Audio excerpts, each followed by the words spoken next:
part 3 of growing up in an emotionally unavailable home. This will be the final part, I promise. If you haven't seen the other parts, I'm tagging them here. Go and watch them on my page. I'm trying to share with you guys things that I've realized as an adult.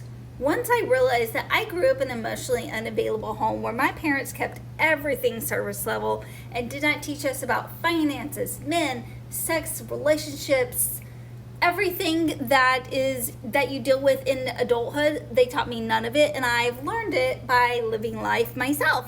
And honestly, I don't think that's how it's supposed to be. I think our parents are supposed to impart some wisdom on their children. To this day, my parents are very tight-lipped and still never give me any wisdom. I do think this might be, my dad had shared this one story with me. Basically, his mom, my granny, told him basically to keep any of the family secrets secret. This might be why I became a teen mom and kept it secret for a couple of months, because I was utterly scared.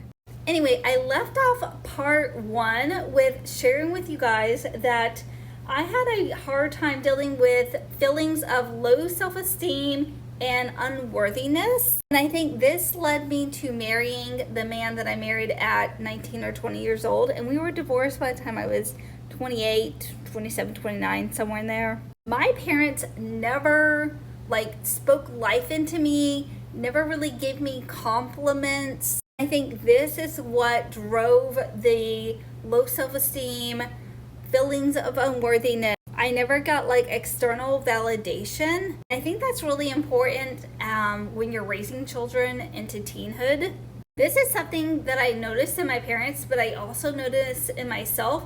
I have feelings of emotional numbness and detachment, and I use that as a protective mechanism to keep people at arm's length, because how dare you get in my space and know about me? And that plays a huge part into why I've been single for 14 years post my divorce. This is something I'm actively working on and trying to do better at. I have terrible anxiety. And I never realized why I had anxiety, but I know that my mom raised me to be anxious because she's anxious. And this right here explains everything about why I'm anxious. And also why I never really knew, I had unregulated emotion. One minute I'd be crying, the next minute I'd be happy. I can go on and on about this topic, so if you want more, just let me know, girl.